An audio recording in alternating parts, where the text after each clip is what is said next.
ассалому алейкум тамошобинони муҳтарам. Нашри навбатии барномаи иттилоотии ахборро аз телевизиони Тоҷикистон мустақиман манзури шумо мегардонем. Дар студия Оишаи Саттор.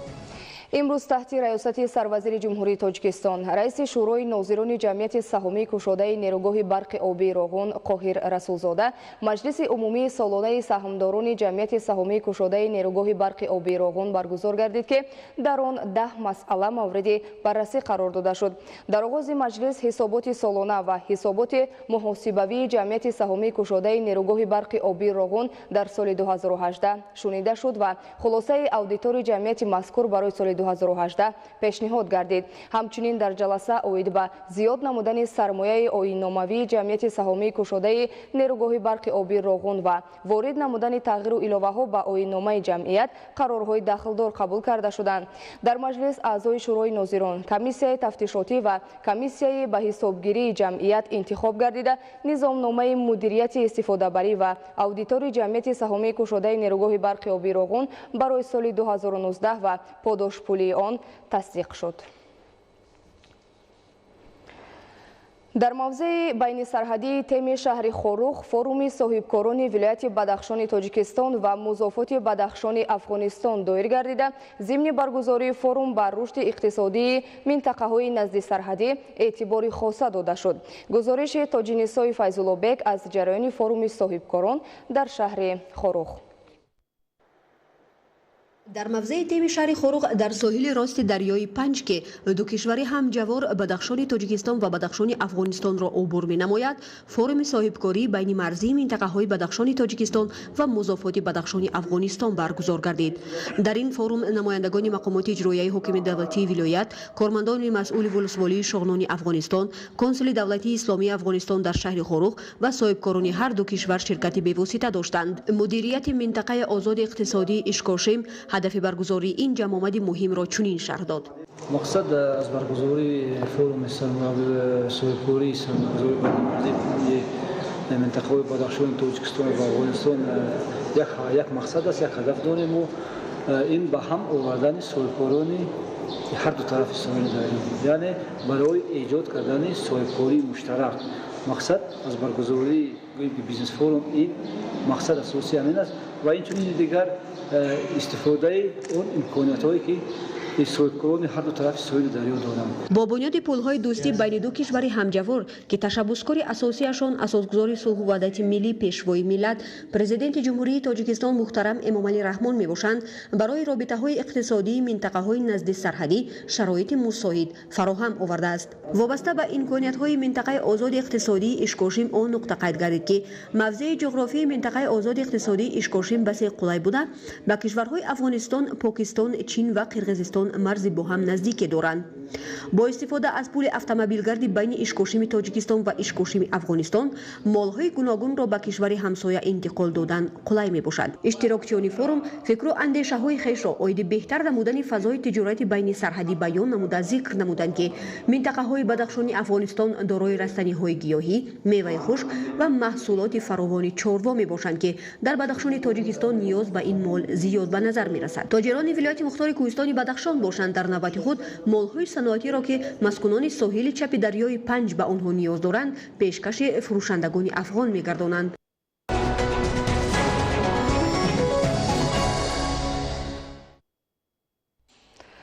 дар доираи тадбирҳои ободонӣ бахшида ба 30-солагии истиқлолияти давлатии ҷумҳурии Тоҷикистон ва нақша чорабиниҳои солҳои рушди деҳот, сайёҳӣ ва ҳунарҳои мардумӣ дар ноҳияи Деваштичи вилояти Суғд амалҳои ободониву созандагӣ вусъат меёбанд. дар ҳамин замина бо ташаббуси мақомоти иҷроияи ҳокимияти давлатӣ ва ҷалби ашхоси саховатпеша роҳҳои маҳаллӣ таъмиру навсозӣ карда мешаванд. гузориши Мазбути Бобозода аз ноҳияи Деваштич. ҷиҳати истиқболи сазовори ҷашни мукаррами миллат 30-солагии истиқлолияти давлатии ҷумҳурии Тоҷикистон, мақомоти маҳаллии ҳокимияти давлатии ноҳияи Деваштичи вилояти Суғд нақша чорабинии мушаххасро иборат аз 320 банд таҳия намудааст. ин деҳаҳо ки дар бағали қаторкӯҳҳои Туркистон ҷойгиранд, то кунун роҳҳои чандон ободи мошингузар надоштанд. бо ибтикори мақомоти иҷроии ҳокимияти давлатии ноҳия ва масъулини соҳа бо мақсади бунёду навсозии куллии роҳҳо имрӯз ба ин деҳоти дурдаст техникаҳои пуриқтидори роҳсозӣ фиристода шуданд. фаъолияти пурсамари техникаро дар ҳамбастагӣ бо ҳашару кӯмаки сокинон مسئولین مقامات محلی حاکمیت دولتی ناحیه منتظم زیر نظر قرار دارند. شاد و ممنون از دستگیری‌های راهبرد عالی مملکت تمام ساکنان دهه‌ها با کمک راهسازان برآمده جهت از سنگ‌های کلان و علف‌های قدی را تازه نمودن راه‌های نوبنیاد فعالیت عبرت بخش دارند. این است که در یک مدت کوتاه زیاد از 15 کیلومتر راه ماشینگرد دهه‌های سرخاب، نوآباد و سرخابچه تخت و هموار و جوابگوی معیارهای راهسازی معاصر بنیاد گردیده روها را تا مرکز جماعت و ناحیه دیوشتیج آسان گردانید. کارهای آبادانی از جمله تعمیر راهها رفته ایستاده است. من قریب 15 کیلومتر راه دهی از منطقه کلناباد سر شده، سرخاب، کجراود و سرخابچه سمولکند از تعمیر خوشصفت برآورده شد که سالهای طولانی این راهها تعمیر را ندیده بودند و رنگار و چقری ها بودند. مردم برای رفت و آمد عذاب میکشیدند و حالا یک راه نهایت هموار تخت خوب به وجود آمده است که مردم از این اظهار منتداری میکنند. این همه آبادکاری ها جوانان را نیز بی‌طرف نگذاشت. با تکیه به نیروی سازنده خویش جوانان دهه‌های مذکور در دهات سرخابچه و سنبولکند با بنیاد ورزشگاه معاصر پرداختند. ما جوانان تصمیم گرفتیم که در هر دو دهه‌ها، هم در دهه سنبولکند و هم در دهه سرخابچه میدان‌های ورزشی ساختمان کنیم. البته پیش از همه به این ماه منتداری خویش را به اساسگزار صلح و وحدت ملی پیشوای ملت پرزیدنت جمهوری تاجیکستان محترم امامعلی رحمان بیان می‌نماییم. چون میگویند جوانان آینده ملتند. البته ما جوانان را دستگیری نمودند. ما بسیار خوشحال هستیم. مضبوط بابازاده از دهه دوردست سرخابچه ناحیه دیوشتیج برای برنامه اخبار. در ناحیه جیهون ولایت ختلان مرکز بیولوژی تأسیس داده شده است که در آن برای از بین بردن حشرات ضرررسان توسط راه‌های بیولوژی تدبیرهای ضروری عملی کرده می شود. این تدبیر باعث می گردد که برای نابود کردن چنین حشرات از زهر خیمیکات ها استفاده نشود. گزارش خبرنگاران ما. پیرنظر نوروف و چند نفر متخصصان بخش کشاورزی ناحیه جیهون لابراتوریای بیولوژی تشکیل کردند که در آن حشرات فایده آور برای نیست کردن دیگر حشرات ضرررسان را استحصال میکنند. تیلوچشمک و براکون دو نمود حشراتی هستند که در خواجگی قشلاق مخصوصا زراعت پخته و دیگر نوع سبزوات عامل کم خرج مبارزه حشرات زیانآور دانسته میشوند. به طور بیولوژی بار نخست این دو نوع حشرات را استحصال کردند که اکنون در میدانهای کلان پخته‌زار و دیگر کشتزارها آنها را برای نیست نمودن شیره و دیگر کرمه‌های زیانآور استفاده خواهند برد. چخیلی که میبینید علاقه حشرات‌های فایده‌آوری که براکون، بعضی کرم غوزه، جواری مکه، پامیدور و یک چند نمود کرم‌هایی که به زراعت‌های خواجگی قشلاق ضرر می‌رسانند علاقه تیار شده رسیده است.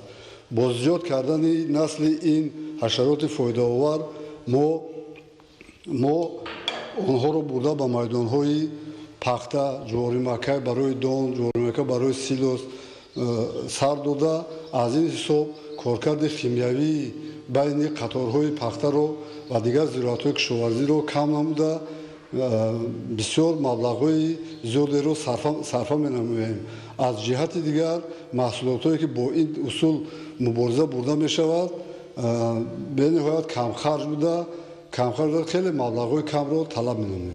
طور متخصصان اظهار داشتند آنها در مومی زنبوری عسل کرمینه را پرورش کرده به شپلک‌ها تبدیل می‌دهند و در مهلت معین آنها را به صحراها برده برای نیست کردن شیرینچه و دیگر تخم‌های زیان‌آور استفاده می‌برند. این اصول برای محافظت از ضرررسان‌های سبزوات از جمله پمیدور و بودرینگ، جواری مکه، غله‌دونگی و آفتاب‌پرست استفاده برده می‌شود.